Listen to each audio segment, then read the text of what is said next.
ಒಬ್ಬರು ಕನಾದ ಮಹರ್ಷಿಗಳಂತಾಗಿ ಹೋದರು. ಅವರು ವೈಶೇಷಿಕ ಸೂತ್ರಗಳನ್ನು ರಚನೆ ಮಾಡಿದರು. ಹೇಗೆ ಪತಂಜಲಿಯ ಯೋಗ ಸೂತ್ರಗಳದಾವು, ಹೇಗೆ ನಾರದ ಮಹರ್ಷಿಗಳ ಭಕ್ತಿ ಸೂತ್ರಗಳದಾವು, ಅವರು ವೈಶೇಷಿಕ ಸೂತ್ರಗಳನ್ನು ಹೇಳಿದರು.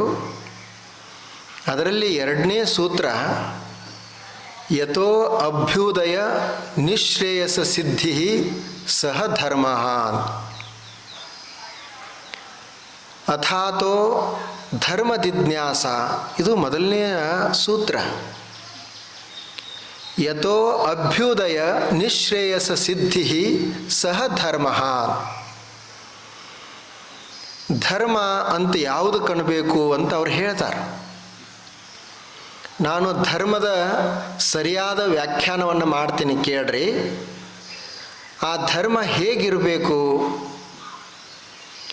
ಯಥೋ ಯಾವುದರಿಂದ ಅಭ್ಯುದಯ ಮತ್ತು ನಿಶ್ರೇಯಸ ಸಿದ್ಧಿ ಸಹ ಧರ್ಮ.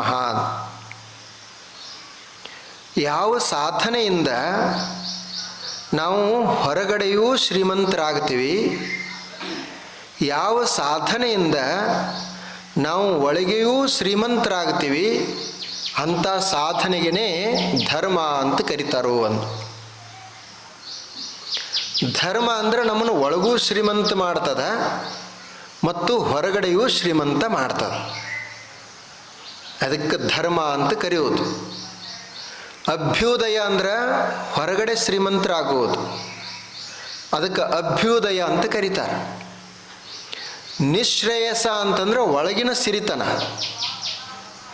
ಅಂತರಂಗದಲ್ಲಿ ನಾವು ಶ್ರೀಮಂತರಾಗಿರಬೇಕು.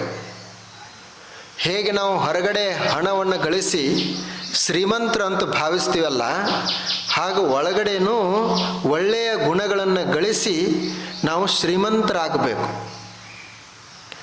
ಅಲ್ಲಿ ಒಳಗಿನ ಸಿರಿವಂತಿಕೆ ಅಂದರೆ ಸಂತೋಷವೇ ಸಿರಿವಂತಿಕೆ, ಒಳ್ಳೆಯ ಗುಣಗಳೇ ಸಿರಿವಂತಿಕೆ. ಅದಕ್ಕೆ ನಿಶ್ರೇಯಸ ಅಂತ ಕರೀತಾರೆ. ನಿಶ್ರೇಯಸ ಅಂತಂದ್ರೆ ಮುಕ್ತಿ ಅಂತ ಅದರ ಅರ್ಥ. ಒಳಗಡೆ ನಾವು ಮುಕ್ತರಾಗಿರಬೇಕು, ಹೊರಗಡೆ ನಾವು ಅಭ್ಯುದಯವನ್ನು ಹೊಂದಬೇಕು. ಯಾವಾಗ ನಮ್ಮ ಜೀವನ ಸಾರ್ಥಕ ಆಗ್ತದ, ಇವು ಎರಡೂ ಯಾವಾಗ ನಾವು ಸಾಧಿಸ್ತೀವಿ ಆವಾಗ ನಮ್ಮ ಜೀವನ ಸಾರ್ಥಕ ಆಗ್ತದೆ. ಬರೀ ನಾವು ಹೊರಗಡೆ ಅಭ್ಯುದಯವನ್ನು ಸಾಧಿಸಿದ್ದೀವಿ, ಒಳಗಡೆ ನಾವು ಬಡವರಾದೀವಿ, ಅದನ್ನೂ ಸಹಿತ ಸಾರ್ಥಕ ಅಲ್ಲ ಜೀವನ. ಇನ್ನು ಒಳಗಡೆ ಒಂದಿಷ್ಟು ನಾವು ಒಳ್ಳೆಯವರಾದೀವಿ, ಆದರೆ ಹೊರಗಡೆ ಏನೂ ಅನುಕೂಲತೆಯೇ ಇಲ್ಲ, ಅದನ್ನೂ ಸಹಿತ ಜೀವನಕ್ಕೆ ಬೆಲೆ ಕೊಡುವುದಿಲ್ಲ, ಅದನ್ನೂ ಸಹಿತ ಸಾರ್ಥಕವಾದದ್ದಲ್ಲ. ಹೀಗೆ ಅವರು ಹೇಳಿದ್ರಲ್ಲ, ಹೀಗೆ ಅನೇಕ ಜನ ಚಿಂತನೆಯನ್ನು ಮಾಡಿದರು. ಆ ಎಲ್ಲ ಚಿಂತನೆಗಳು ಯಾವುದಕ್ಕಾಗಿ ಅಂದರೆ ನಮ್ಮ ಜೀವನಕ್ಕಾಗಿಯೇ. ನಾವು ಒಂದು 100 ವರ್ಷದ ಜೀವನವನ್ನು ನಾವು ರೂಪಿಸಿಕೊಳ್ಬೇಕಾಗ್ಯದ. ನಾವು ಅದರವನ್ನು ಚಿತ್ರವನ್ನು ಬಿಡಿಸುವವರು.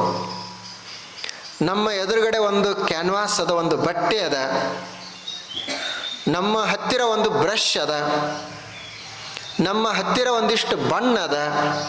ಇವುಗಳನ್ನು ನಾವು ಬಳಸಿಕೊಂಡು ಒಂದು ಸುಂದರ ಚಿತ್ರವನ್ನು ಬಿಡಿಸಬೇಕಾಗ್ಯದ.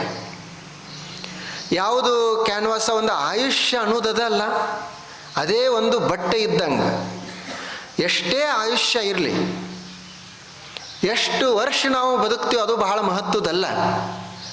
ನಮ್ಮ ಜೀವನವನ್ನು ನಾವು ಎಷ್ಟೇ ವರ್ಷ ಬದುಕಿದರೂ ಅಷ್ಟದರಲ್ಲೇ ನಾವು ಅದನ್ನು ಶ್ರೀಮಂತಗೊಳಿಸಿಕೊಳ್ತೀವಿ ಅನ್ನೋದು ಬಹಳ ಮುಖ್ಯವಾದದ್ದು. ಆನಂತರ ನಮ್ಮ ಕರ್ಮಗಳದಾವಲ್ಲ, ಅವೇ ಅದಕ್ಕೆ ಬ್ರಷ್ ಇದ್ದಂಗೆ ಅದಾವ. ನಾವೇನು ಕೆಲಸ ಮಾಡ್ತೀವಿ ಆ ಕೆಲಸ ಮಾಡುವುದರೇ ಬ್ರಷ್ ಇದ್ದಂಗೆ, ಅವ ಬಣ್ಣ ಇದ್ದಂಗೆ. ಅವುಗಳನ್ನು ಬಳಸಿಕೊಂಡು ನಾವು ಒಂದು ಸುಂದರ ಚಿತ್ರವನ್ನು ಬಿಡಿಸ್ತೀವಿ. ಕರ್ಮಗಳನ್ನು ಮಾಡುವುದು ಮನುಷ್ಯ. ನಾವು ಅನೇಕ ಸಾಧನೆಗಳದಾವಲ್ಲ, ಆ ಅನೇಕ ಸಾಧನೆಯಲ್ಲಿ ನಮ್ಮ ಜೀವನವನ್ನು ಶ್ರೀಮಂತಗೊಳಿಸಿಕೊಳ್ಳಲಿಕ್ಕೆ ಕರ್ಮಗಳು ಸಹಿತ, ಕರ್ಮ ಅಂದರೆ ಕೆಲಸಗಳು ಸಹಿತ ಬಹಳ ಮುಖ್ಯವಾದದ್ದು. ನಾವು ಕೆಲಸ ಮಾಡಬೇಕಾಗ್ತದೆ. ಕೆಲಸ ಮಾಡಿದಾಗನೇ ನಮಗೆಲ್ಲವೂ ದೊರೆಯುವುದು. ನಾವು ಬರೀ ಇಚ್ಛಾ ಪಟ್ಟ ಮಾತ್ರಕ್ಕೆ ಯಾವುದೂ ಸಿಗುವುದಿಲ್ಲ. ನಾವು ಯಾರೇ ಆಗಿರೋಣ, ನಾವು ಎಷ್ಟೇ ಶಕ್ತಿವಂತರಾಗಿದ್ದರೂ ಕೂಡ ಕೆಲಸ ಮಾಡಲೇಬೇಕು. ಒಂದು ಸುಭಾಷಿತದಲ್ಲಿ ಹೇಳ್ತಾರೆ, ಉದ್ಯಮೇನೈವ ಹಿ ಸಿದ್ಧಂತಿ ಕಾರ್ಯಾಣಿ ನ ಮನೋರಥೈ ನಹಿ ಸುಪ್ತಸ್ಯ ಸಿಂಹಸ್ಯ ಮುಖೇ ಪ್ರವಿಶಂತಿ ಮೃಗಾಃ. ಉದ್ಯಮೇನೈವ ಹಿ ಸಿದ್ಧಂತಿ ಕಾರ್ಯಾಣಿ ನ ಮನೋರಥೈ.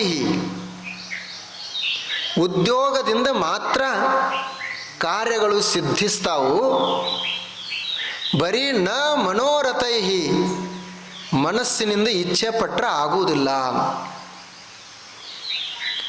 ನಹಿ ಸುಪ್ತಸ್ಯ ಸಿಂಹಸ್ಯ ಮುಖೇ ಮೃಗ ಪ್ರವಿಶಂತಿ ಮುಖೇ ಮೃಗಾಃ.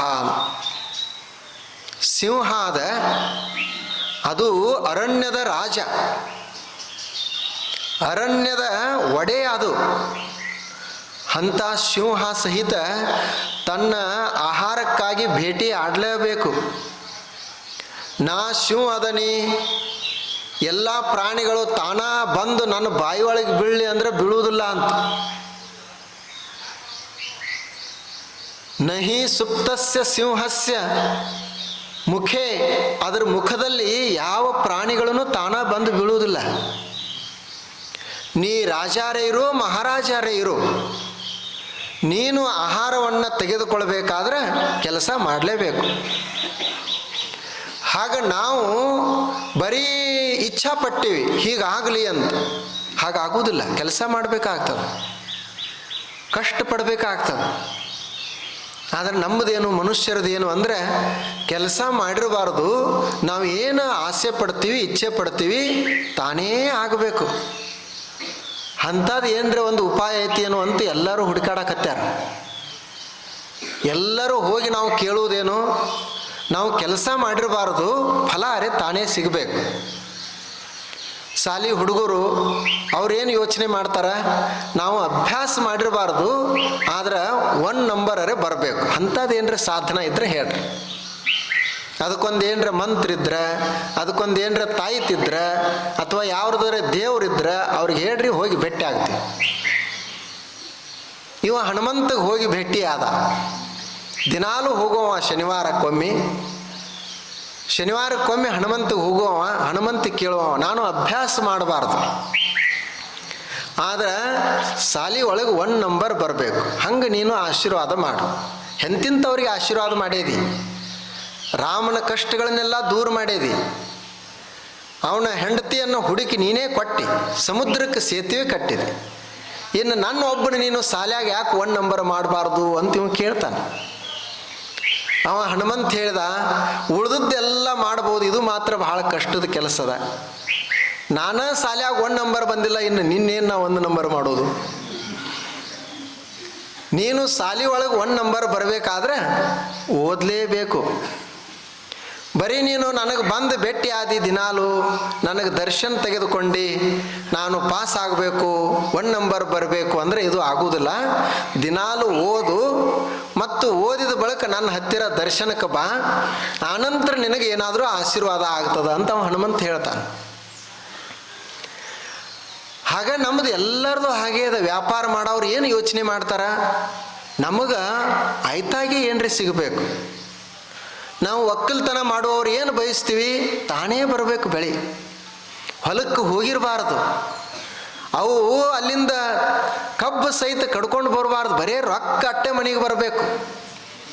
ನಾವು ತೂಗು ಮಂಚದ ಮೇಲೆ ಕುತ್ತುಕೊಂಡು ತೂಕೋಂತಿರ್ಬೇಕು. ಹೀಗೆಲ್ಲ ನಮ್ಮ ಕನಸುಗಳದಾವ. ಆದ್ರೆ ದೇವ್ರು ಹಂಗೆ ಮಾಡಿಲ್ಲ. ದೇವ್ರು ಏನು ಮಾಡ್ಯಾನ, ಎಲ್ಲ ಕೊಟ್ಟು ನಮಗೆ ಕಳಿಸಿದ. ಆತ ಹೇಳಿದ, ನೋಡು ಈ ಭೂಮಿ ಒಳಗೆ ಈ ಮಣ್ಣಿನಾಗ ನಾ ಮಾವಿನ ಹಣ್ಣು ಇಟ್ಟು ಕಳಿಸೇನಿ. ನಿನಗೆ ಮಾವಿನ ಹಣ್ಣು ಬೇಕಾದು ಅಂದ್ರೆ ಮಾವಿನ ಹಣ್ಣು ತಕ್ಕೋ. ಇದ ಭೂಮಿ ಒಳಗೆ ನಾನು ಸಕ್ರೆ ಇಟ್ಟನಿ, ನಿನಗೆ ಸಕ್ರೆ ಬೇಕಾಯಿತು ಅಂದ್ರೆ ಒಂದು ಸ್ವಲ್ಪ ದುಡಿದು ಸಕ್ರೆ ತಕೋ. ಇದ ಭೂಮಿ ಒಳಗೆ ಹೂವುಗಳನ್ನಿಟ್ಟನಿ, ಹಣ್ಣುಗಳನ್ನಿಟ್ಟನಿ.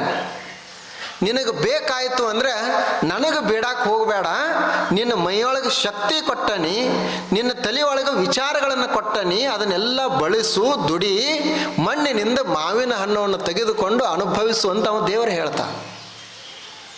ಅವ ಈಗಾಗಲೇ ಎಲ್ಲ ಕೊಟ್ಟು ಬಿಟ್ಟಾನ, ಕುಡುದು ಏನೂ ಉಳಿಸ್ಕೊಂಡಿಲ್ಲ. ನಾವು ಇನ್ನೂ ಬೇಡ್ತೀವಿ ಅಂದರೆ ಇದರ ಅರ್ಥ ಏನು ಅಂದರೆ ನಮಗೆ ಅವ ಕೊಟ್ಟದ್ದು ಗೊತ್ತಾಗ್ತಾ ಇಲ್ಲ, ಕೊಟ್ಟದ್ದು ಗೊತ್ತಾಗ್ತಾ ಇಲ್ಲ. ಆದ್ದರಿಂದ ಅವರು ಸುಭಾಷಿತಕಾರ ಹೇಳಿದರು, ಉದ್ಯಮೇನೈವ ಹಿ ಸಿದ್ಧಂತಿ ಕಾರ್ಯಾಣಿ. ಕಾರ್ಯಗಳು ಯಾವಾಗ ಯಶಸ್ವಿ ಆಗ್ತಾವ? ಕಾರ್ಯಗಳು ಯಶಸ್ವಿ ಆಗಲಿ ಅಂತ ನಾವು ಎಲ್ಲ ಮಾಡ್ತೀವಲ್ಲ, ನಾವು ಇಂಥದ್ದೊಂದು ಕಾರ್ಯ ಮಾಡ್ತಾ ಇದ್ದೀವಿ, ಆ ಕಾರ್ಯ ಯಶಸ್ವಿ ಆಗಬೇಕು, ನಿರ್ವಿಘ್ನವಾಗಿ ಅದು ಪೂರ್ಣಗೊಳ್ಳಬೇಕು ಅಂತ ನಾವೆಲ್ಲರೂ ಬಯಸ್ತೀವಿ. ಅದು ಯಾವಾಗ ನಿರ್ವಿಘ್ನವಾಗಿ ಪೂರ್ಣಗೊಳ್ತದ, ಯಾವಾಗ ಅದು ಯಶಸ್ವಿ ಆಗ್ತದ? ನಾವು ಉದ್ಯೋಗ ಮಾಡಿದರೆ ಮಾತ್ರ, ಉದ್ಯಮ ಮಾಡಿದರೆ ಮಾತ್ರ ಆಗೋದು. ಆದ್ದರಿಂದ ಇದೊಂದು ಏನು ಕಾರ್ಯ ಅದಲ್ಲ, ಇದನ್ನು ಒಂದಿಷ್ಟು ಮನುಷ್ಯ ಮಾಡ್ತಾ ಇರಬೇಕು ಅಂತ. ಮತ್ತು ನಾವೇನು ತಿಳ್ಕೊಂಡೇವಿ, ಯಾರು ಕೆಲಸ ಕಡಿಮೆ ಮಾಡ್ತಾರ ಅವರು ಸುಖಿಗಳದಾರ, ಯಾರು ಹೆಚ್ಚು ಕೆಲಸ ಮಾಡ್ತಾರ ಅವರು ಪಾಪ ಮಾಡಿ ಹುಟ್ಟ್ಯಾರ ಅಂತ ನಾವು ತಿಳ್ಕೊಳ್ತೀವಿ. ಅವರು ಒಬ್ಬರು ಏನೂ ಕೆಲಸ ಮಾಡೋದಿಲ್ಲ, ನಾವೇನಂತೀವಿ ಅವ್ರು ನೋಡಿ ಎಂಥ ಪುಣ್ಯವಂತರಪ್ಪ ಅವರು, ನೋಡು ಅವ್ರು ಈ ಕಡೆ ಕಡ್ಡಿ ತೆಗೆದು ಈ ಕಡೆ ಇಡುವುದಿಲ್ಲ. ನಮ್ಮದೇನು ದಿನಾಲು 10 ಹೊಂಟ್ರೆ ದುಡಿದ ಬಂತು, ದುಡಿಯೋದೇನು ಒಂದು ದಿವಸ ಸಹಿತ ತಪ್ಪಲಿಲ್ಲ ಅಂತ ನಾವು ಅಂತೀವಿ. ನಾವು ಬಹುಶಃ ಪಾಪ ಮಾಡಿ ಹುಟ್ಟೇವಿ, ಅದಕ್ಕೆ ಈ ಪರಿಸ್ಥಿತಿ ಬಂತು ನಮ್ಮದು. ನಾವು ಪುಣ್ಯ ಮಾಡಿದ್ದೀವಿ ಅಂದರೆ ಅವರಂಗ ಆರಾಮ್ ಇರ್ತಿದ್ವಿ ಅಂತ ನಾವು ಅಂತೀವಿ. ಹಾಗೇನಿಲ್ಲ, ಅದು ಅವರಿಗೆ ಕೆಲಸ ಮಾಡುವಂಥ ಭಾಗ್ಯನೇ ಸಿಕ್ಕಿಲ್ಲ. ನಮಗೆ ಕೆಲಸಗಳು ಸಿಕ್ಕಾವ ಮತ್ತು ಆ ಕೆಲಸ ಮಾಡುವಂಥ ಮೈಯೊಳಗೆ ಶಕ್ತಿನೂ ಸಿಕ್ಕದ. ಇದು ಎಂಥದ ಭಾಗ್ಯ ಇರಬೇಕು ನಮ್ಮದು. ನಾವು ಹೀಗೆ ಭಾವಿಸಬೇಕು, ಕೆಲಸ ಮಾಡಲಿಕ್ಕೆ ನಮಗೊಂದು ಅವಕಾಶ ಸಿಕ್ಕದಲ್ಲ, ಅದು ಅವರಿಗೆ ಸಿಕ್ಕಿಲ್ಲ.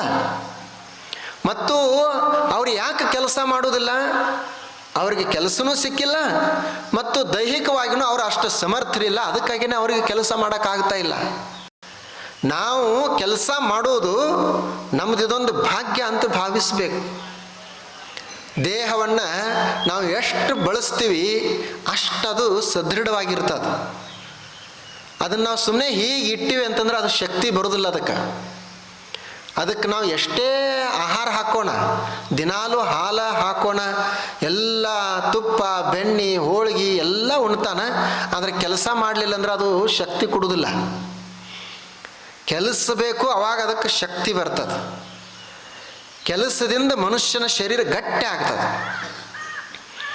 ಅವೇನೋ ಒಬ್ಬ ಇದ್ದ, ಆತ ಒಬ್ಬ ಡಾಕ್ಟ್ರ್ ಹತ್ತಿರ ಹೋದ.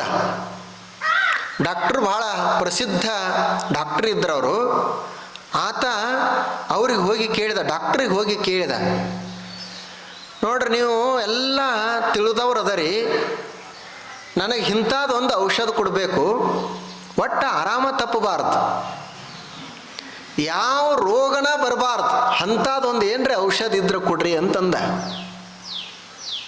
ಅವಾಗ ಅವ್ರು ಹೇಳಿದರು, ಡಾಕ್ಟ್ರ್ ಇಲ್ಲಪ್ಪ, ಅವಾಗೊಮ್ಮೆ ಇವಾಗೊಮ್ಮೆ ಸಣ್ಣ ಪುಟ್ಟು ಕಾಯಿಲೆಗಳು ಬಂದೇ ಬರ್ತಾವ, ಆದರೂ ನೀನು ಒಂದಿಷ್ಟು ಒಳ್ಳೆಯ ಜೀವನ ಸಾಗಿಸಿದೆ ಅಂದರೆ ಆರೋಗ್ಯವಾಗಿರ್ತಿ ಅಂತ ಹೇಳಿದರು. ಇವು ಹೇಳ್ದ, ಇಲ್ಲ ಯಾವ ತೊಂದರೆನೂ ಬರಬಾರ್ದು, ಅಂಥದ್ದು ಏನರ ಒಂದು ಔಷಧ ಇದ್ರೆ ಹೇಳ್ರಿ. ಅವಾಗ ಅವ್ರು ಡಾಕ್ಟ್ರ್ ಹೇಳಿದ್ರು, ಆಯಿತು, ನನ್ನ ಹತ್ತಿರ ಕೆಲವು ಗುಳಿಗೆಗಳದಾವ, ಆ ಔಷಧನ ಕೊಡ್ತೀನಿ, ಆ ಗುಳಿಗೆ ನೀ ತೆಗೆದುಕೋ, ದಿನಾಲು ಒಂದು ಗುಳಿಗೆ ತೆಗೆದುಕೊಳ್ಳೋದು, 30 ದಿವಸ ತನಕ ಒಂದೊಂದು ದಿವಸ ಒಂದೊಂದು ಗುಳಿಗೆ ತೆಗೆದುಕೊಳ್ಳೋದು, ಮುಗಿದ ನಂತರ ಮತ್ತೆ ಬರೋದು. ಆ ಬಳಿಕ ಮತ್ತೆ ನಾನು 30 ಗುಳಿಗೆ ಕೊಡ್ತೀನಿ, ಹೀಗೆ ನೀನು ತೆಗೆದುಕೊಳ್ತಾ ಹೋಗು, ನೀ ಎಷ್ಟು ವರ್ಷ ಬದುಕ್ತಿ ಅಷ್ಟು ವರ್ಷ ಆರೋಗ್ಯವಾಗಿರ್ತಿ ಅಂತಂದು. ಇವ ಭಾಳ ಸಂತೋಷ ಪಟ್ಟ. ಇಷ್ಟ ಅಲ್ಲ, ದಿವಸ ಒಂದು ಗುಳಿಗೆ ತೆಗೆದುಕೊಳ್ಳೋದು ಏನು ಭಾಳ ಇಲ್ಲ, ಒಂದು ಗುಳಿಗೆ ತೆಗೆದುಕೊಂಡ್ರೆ ಸಾಕು ಮತ್ತು ಆರೋಗ್ಯವಾಗಿರ್ತೀವಿ. ಆಯ್ತು ಕೊಡ್ರಿ ಅಂತಂದ. ಕೊಟ್ರವರು. ಕೊಟ್ಟು ಹೇಳಿದರು, ನೋಡು ಇನ್ನೊಂದು ಇದ್ರ ಜೋಡಿ ಮಾಡಬೇಕಾಗ್ತದೆ. ಏನು ಅಂದರೆ, ಈ ಗುಳಿಗೆ ನೀ ತೆಗೆದುಕೊಳ್ತೀಯಲ್ಲ, ಬರೀ ನೀರಿನಿಂದ ಈ ಗುಳಿಗೆ ತೆಗೆದುಕೊಂಡ್ರೆ ಇದು ಕೆಲಸ ಮಾಡೋದಿಲ್ಲ. ಈ ಗುಳಿಗೆ ಯಾವಾಗ ಕೆಲಸ ಮಾಡ್ತದಂದ್ರೆ, ನೀನು ಬೆವರು ಬರಬೇಕು, ಹಂಗೆ ದುಡಿಬೇಕು. ಆ ಬೆವರಿನ ಹನಿ ಒಳಗೆ ಈ ಗುಳಿಗೆ ತೊಗೊಂಡು ಅಂದ್ರೆ ಕೆಲಸ ಮಾಡ್ತದ. ಅವಾಗ ಇವಾಗ ಗಾಬರಿ ಆದ, ಮತ್ತೆ ಇಲ್ಯಾಕೆ ಬರೋದು ನಿಮ್ಮ ಕಡೆ ಗುಳಿಗೆ ತೊಳಕ? ಬೆವರು ಬರಬೇಕು, ಬೆವರು ಸುರಿಬೇಕು. ಆ ಬೆವರಿನ ಹನಿ ಒಳಗೆ ನೀನು ಗುಳಿಗೆ ತೆಗೆದುಕೊಂಡೆ ಅಂದರೆ ಇದು ಗುಳಿಗೆ ಕೆಲಸ ಮಾಡೋದಿಲ್ಲ, ಅಂದ್ರೆ ಅಲ್ಲಿವರೆಗೆ ಕೆಲಸ ಮಾಡೋದಿಲ್ಲ. ಅವಂದ ಇದೇನು ದೊಡ್ಡದು, ಮತ್ತು ಅದಕ್ಕೆ ನಾ ಬಂದೇನೆ. ಕೆಲಸ ಮಾಡೋದು ಬೇಡ, ಶರೀರ ಏನೂ ಬಳಸೋದು ಬೇಡ, ಅಗದಿ ಆರಾಮ್ ಇಟ್ಕೊಳ್ಬೇಕು, ಆರೋಗ್ಯವಾಗಿರಬೇಕು ಅಂತ ನಾ ಬಂದನಿ. ಮತ್ತು ನೀವು ಹೀಗೆ ಹೇಳಿದ್ರಿ ಇನ್ನೇನು ಅಂತಂದು ನಾವು ಹಾಗೆ ಬೇಕು. ಮನುಷ್ಯನಿಗೆ ದುಡಿಬೇಕಾಗ್ತದೆ, ದುಡಿಮೆ ಬೇಕಾಗ್ತದೆ. ಇವತ್ತೆಲ್ಲ ಹೇಳ್ತೀವಲ್ಲ ನಾವು, ಎಲ್ಲ BP ಶುಗರ, ಎಷ್ಟು ರೋಗಗಳು ಬಂದಾವ. ರೋಗ ಇರಲಾರ್ದವರೇ ಇಲ್ಲ ಇವತ್ತು. ಅವು BP ಶುಗರ್ ಅಂತೂ APL BPL ಕಾರ್ಡ್ ಆದಂಗೆ ಆಗ್ಯಾವ. ಎಲ್ಲಿ ನೋಡ್ತೀರಿ ನೋಡ್ರಿ, ಯಾರಿಗೆ ಕೇಳ್ತೀರಿ ಕೇಳ್ರಿ, BP ಶುಗರ್. ಅವಾಗ ಯಾರಿಗೂ ಇರಲಿಲ್ಲ, ಮತ್ತು ಔಷಧನೂ ಸಹಿತ ಯಾರೂ ತೆಗೆದುಕೊಳ್ತಿರ್ಲಿಲ್ಲ. ಈಗ ಎಲ್ಲಿ ನೋಡ್ತೀರಿ ನೋಡ್ರಿ, ಅಲ್ಲಿ ಔಷಧನೇ ಔಷಧ. ಜೀರಿಗೆ ಡಬ್ಬೆ ಆಗುನು ಗುಳಿಗಿನೇ, ಮಲ್ಕೊಳ್ಳೋ ಕೋಣೆ ಆಗುನು ಗುಳಿಗಿನೇ, ಸ್ನಾನದ ಮನೆ ಒಳಗುನು ಗುಳಿಗಿನೇ. ಗುಳಿಗೆ ಬಿಟ್ರನ ಇಲ್ಲ ಇಲ್ಲ. ಇಷ್ಟೆಲ್ಲ ಯಾಕಾಯ್ತು? ಶುಗರ್ ಯಾಕೆ ಬಂತು, BP ಯಾಕೆ ಬಂತು ಅಂತ ನಾವು ಕೇಳಿದ್ವಿ ಅಂದ್ರೆ ಏನು ಹೇಳ್ತಾರೆ? ಏನು ಮಾಡೋದ್ರಿ, ಆಹಾರ ಕೆಟ್ಟೈತಿ ಅದಕ್ಕೆ BP ಬಂತು, ಆಹಾರ ಶುದ್ಧ ಇಲ್ಲ ಅದಕ್ಕೆ ಶುಗರ್ ಬಂತು, ವಾತಾವರಣ ಶುದ್ಧ ಇಲ್ಲ ಅದಕ್ಕೆ ರೋಗಗಳು ಬಂದು ಅಂತ ನಾವು ಹೇಳ್ತೇವೆ. ಆಯಿತು, ಈ ವಾತಾವರಣದಾಗ ನಾವು ಅಷ್ಟೇ ಅದೇವೇನು? ಆಕಳುಗಳು ಎಮ್ಮಿಗಳು ಅವು ಇಲ್ಲ ಏನು? ಮತ್ತು ಯಾಕೆ ಎಮ್ಮಿಗಳಿಗೆ ಯಾಕೆ ಶುಗರ್ ಬಂದಿಲ್ಲ, BP ಬಂದಿಲ್ಲ? ಆಕಳುಗಳಿಗೆ ಯಾಕೆ? ಅವು ಯಾವ ನೀರು ಕುಡಿತಾವ? ನಾವು ಇನ್ನೂ ಫಿಲ್ಟರ್ ಮಾಡಿದ ನೀರೇ ಕುಡಿತೀವಿ. ಎಮ್ಮಿಗೆ ಯಾರ್ಯಾರು ಫಿಲ್ಟರ್ ನೀರು ಕುಡಿಸ್ತಾರೆ ಏನು? ಎಮ್ಮಿಗೆ ಯಾರೇ ಕಾರಿಕಾ ಗೋಡಂಬಿ ಹಾಕ್ತಾರೆ ಏನು? ಏನಿಲ್ಲ. ಅದೇ ಒಂದಿಷ್ಟು ಮೇವ ಹೊಳಿದಂಡಿ ಯೂರಿಯಾ DAP ಹಾಕಿದಂಥ ಮೇವು ತಂದು ಕತ್ತರಿಸಿ ನೀವು ಹಾಕವ್ರು, ಅದು ತಿಂದು ಮಸ್ತಾಗ್ಯದ. ಒಂದು ದಿವಸ ಸಹಿತ BP ಬಂತಂತ ಚಿಂತೆ ಮಾಡಲಿಲ್ಲ, ಒಂದು ದಿವಸ ಸಹಿತ ನನಗೆ ಶುಗರ್ ಆಯ್ತಂತ ಚಿಂತೆ ಮಾಡೋದಿಲ್ಲ ಅದು ಎಮ್ಮಿ. ಮತ್ತು ದಿನಾಲು 7-8 ಲೀಟರ್ ಹಾಲು ಕೊಡ್ತದ. ಇವು ಮನುಷ್ಯ ಎಲ್ಲ ತೂಕ ಮಾಡಿ ತಿಂತಾನ, ಏನು ತಿನ್ಬೇಕಂತ ಯೋಚನೆ ಮಾಡಿ ತಿಂತಾನ. ಇದು ಇವತ್ತು ಹೆಚ್ಚಾಯಿತು, ಇದು ಇವತ್ತು ಕಡಿಮೆ ಆಯಿತು, ಸೋಮವಾರ ಇದನ್ನು ತಿನ್ನಬಾರ್ದು, ಮಂಗಳವಾರ ಇದನ್ನು ತಿನ್ನಬಾರ್ದು, ಸಾಯಂಕಾಲ ಇದನ್ನು ತಿನ್ನಬಾರ್ದು ಅಂತ ಎಲ್ಲ ತಲೆಯಾಗ ಹಾಕೊಂಡು ಕೂತಾನ. ಆದರೂ ಸಹಿತ ಇವೇನು ಹಾಲು ಕೊಡವಲ್ಲ ಬಿಡವಲ್ಲ. ಅದು ಎಮ್ಮಿ ಪಾಪ ಅದು ಹೊಲಸಾದ ನೀರು ಕುಡಿದು ಎಂಥದ ಒಂದಿಷ್ಟು ಕಣಕಿ ಹುಲ್ಲು ತಿಂದು ಹಾಲರೆ ಕೊಡ್ತದ. ಇವು ಮನುಷ್ಯ ಏನು ಕೊಡ್ತಾನ? ಅದು ಎಮ್ಮೆ ಕೊಟ್ಟದ ಹಾಲು ಕುಡಿದು ಸಹಿತ ಇವನಿಗೆ ಪಚನ ಮಾಡ್ಕೊಂಡು ಚಂದ ಇರೋದಾಗವಲ್ದು, BP ಶುಗರ್ ಬಂತಂತ ಹೇಳ್ತಾನೆ. ಯಾಕೆ ಹಿಂಗಾಯ್ತು? ಆಕಳುಗಳಿಗೆ ಯಾವಾಗೂ ಹಾರ್ಟ್ ಅಟ್ಯಾಕ್ ಆಗಿಲ್ಲ, ಆಪರೇಷನ್ ಮಾಡೋದಿಲ್ಲ, ಅವಕ್ಕೆ ಬೈಪಾಸ್ ಇಲ್ಲ, ಓಪನ್ ಸರ್ಜರಿ ಇಲ್ಲ. ಉಳಿದು ಎಷ್ಟೋ ಪ್ರಾಣಿಗಳದಾವ, ಅವಕ್ಕೆ ಯಾವಕ್ಕೂ ಹಾರ್ಟ್ ಅಟ್ಯಾಕ್ ಇಲ್ಲ, ಮನುಷ್ಯಾಗ ಒಬ್ಬನಿಗೆ ಯಾಕ ಅಂತ ಅವ ಕೇಳ್ದ. ಅದಕ್ಕೆ ಅವ ಉತ್ತರ ಏನು ಕೊಟ್ಟ ಅಂದ್ರೆ, ಮನುಷ್ಯಾಗ ಯಾಕೆ ಬಂದೈತಿ ಅಂದ್ರೆ ಮನುಷ್ಯಾಗ ಚೆಕ್ ಮಾಡಾಕತ್ಯಾರ, ಅದಕ್ಕೆ ಬರಾಕತ್ತೈತಿ ಅದು. ಇವ ಡಾಕ್ಟರ್ ಕಡೆ ಹೋಗ್ತಾನ, ತಪಾಸಣೆ ಮಾಡ್ತಾರೆ, BP ಅಂತ ಹೇಳ್ತಾರೆ, ಶುಗರ್ ಅಂತ ಹೇಳ್ತಾರೆ, ಹಾರ್ಟ್ ಸಮಸ್ಯೆ ಅಂತ ಹೇಳ್ತಾರೆ, ಅದಕ್ಕೆ ಅವನಿಗೆ ಔಷಧ ಕೊಡಬೇಕಾಗ್ತದ. ಎಮ್ಮಿಗೆ ಯಾರು ತಪಾಸಣೆನೇ ಮಾಡೋದಿಲ್ಲ, ಚೆಕ್ ಮಾಡೋದಿಲ್ಲ, ಅದಕ್ಕೇನು BP ಶುಗರ್ ಗೊತ್ತಾಗಬೇಕು. ಇವೆಲ್ಲ ಯಾವಾಗ ಶುರು ಆಗ್ತಾವೆ ಮನುಷ್ಯನಿಗೆ ಅಂದರೆ, ಕೆಲಸ ಕಡಿಮೆ ಆಯ್ತಂದ್ರೆ ಶುರು ಆಗ್ತದೆ. ಮೈ ತುಂಬ ಕೆಲಸ ಬೇಕು. ಭಾಳ ಜನ ಹೇಳ್ತಾರೆ, ನಮಗೆ ನಿದ್ರಿನ ಹತ್ತುದಿಲ್ರಿ ರಾತ್ರಿ ಅಂತ ಹೇಳ್ತಾರೆ. ಕೆಟ್ಟ ಕೆಟ್ಟ ಕನಸು ಬೀಳ್ತಾವ, ಯಾರೋ ಬಂದು ಎದಿ ಮೇಲೆ ಕೂತ ಹೊಡೆದಂಗೆ ಆಗ್ತದ. ಇವ್ರಿಗೆ ಏನು ಕೇಳ್ತಾರ, ಏನು ನಮ್ಮ ಮನೆಗೆ ಕಾಡಾಕತ್ತೈತೋ, ಏನು ನಾವು ಮಣಿ ಬಿಡಬೇಕೋ, ಏನು ಊರು ಬಿಡಬೇಕು ಅಂತ ಕೇಳ್ತಾನ. ಯಾರು ಕಾಡಾಕತ್ಯಾರ? ಮಣಿ ಕಾಡಾಕತ್ತೈತ್ಯೋ, ಏನು ಊರು ಕಾಡಾಕತ್ತೈತ್ಯೋ, ಅಥವಾ ನೆರೆ ಮನೆಯವ್ರು ಕಾಡಾಕತ್ಯಾರೋ? ಹೀಗೆಲ್ಲ ಯೋಚನೆ ಮಾಡುವಂಥ ಮನುಷ್ಯನಿಗೆ ಏನು ಮಾಡೋದು? ಯಾಕೆ ನಿದ್ರೆ ಬರೋದಿಲ್ಲ?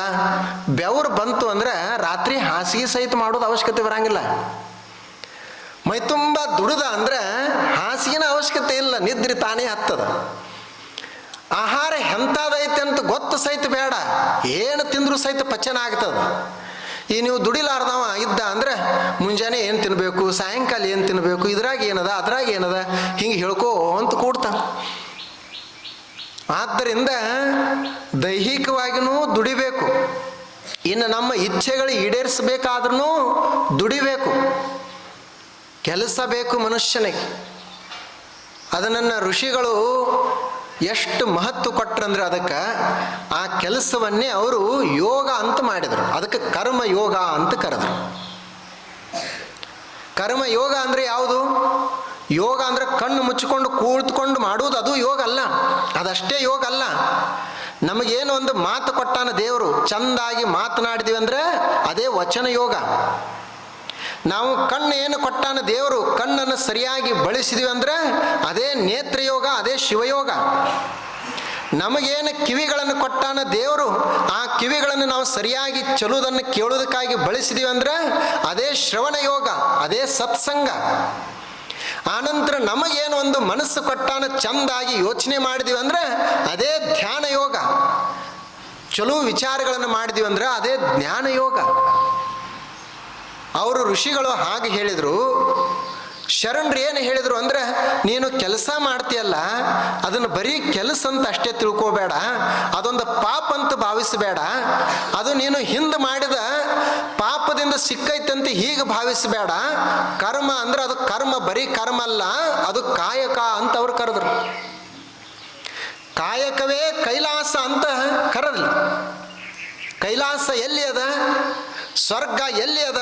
ಕೆಲಸ ಮಾಡುವಲ್ಲಿ ಸ್ವರ್ಗ ಅದ. ಬೇಕಾರೆ ನೀವು ಎಲ್ಲರೂ ಒಂದು ಸಲ ಸ್ವರ್ಗಕ್ಕೆ ಹೋಗಿ ನೋಡಿ ಬರ್ರಿ. ಸ್ವರ್ಗಕ್ಕೆ ನಾವೇ ಹಾದೀವಿ ಅಂತ ಇಟ್ಕೊಡ್ರಿ. ಸ್ವರ್ಗ ಹೆಂಗದ? ಏನೂ ಕೆಲಸ ಮಾಡೋದಿಲ್ಲ ಅಲ್ಲಿ. ಬರೇ ಎಲ್ಲ ಉಣ್ಣುವುದು, ತಿನ್ನುವುದು, ಕುಣಿಯವ್ರು ಇರ್ತಾರೆ ನೋಡುವುದು, ಹಾಡವ್ರು ಇರ್ತಾರೆ ಕೇಳುವುದು, ಆರಾಮ ಗಾದಿ ಮೇಲೆ ಕೂಡುವುದು. ಹಿಂಗೆ ಎಷ್ಟು ದಿವಸ ನೋಡುವುದು ಕೇಳುವುದು? ಅಲ್ಲಿ ಉಣ್ಣಾಕದ, ಹಸಿವು ಆಗಲಿಲ್ಲ ಅಂದ್ರೆ ಉಣ್ಣೋದೇನು?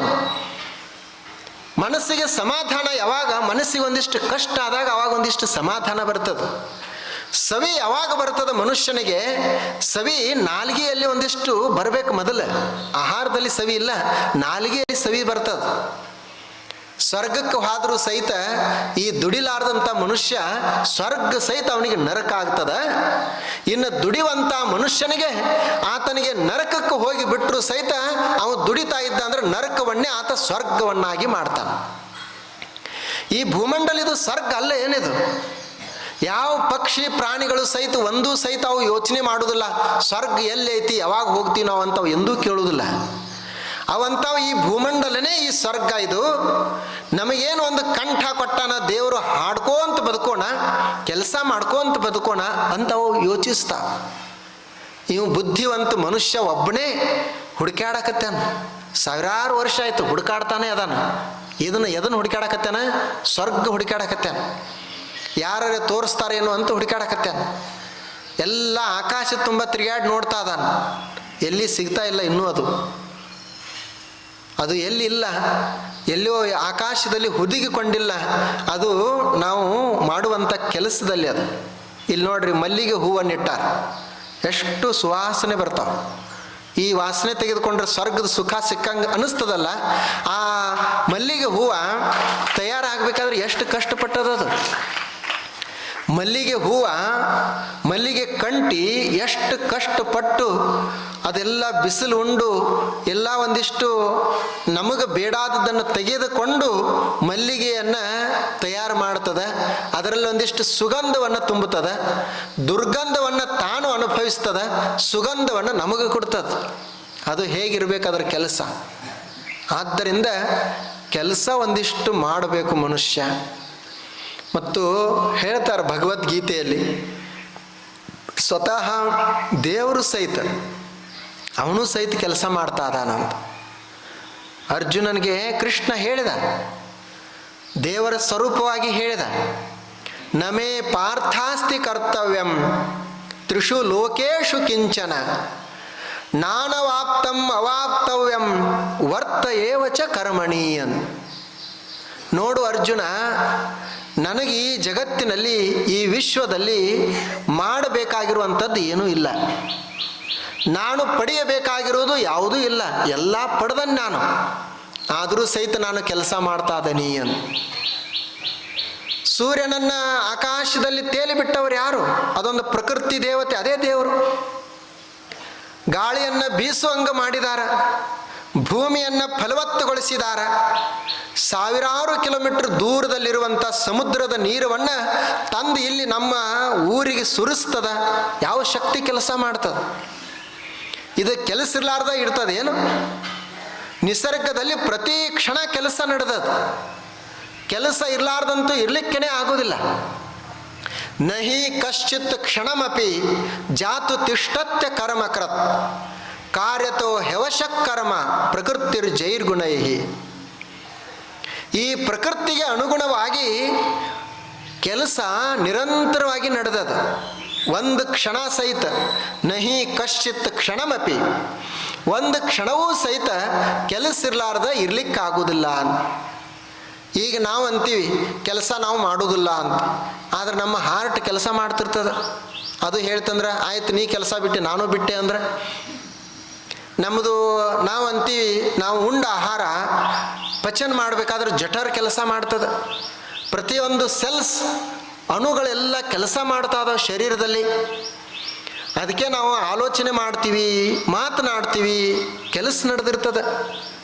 ಕೆಲಸ ಇಲ್ಲ ಅಂಥದ್ದೊಂದು ವಸ್ತು ಏನ್ರಿ ಅದ ಏನು?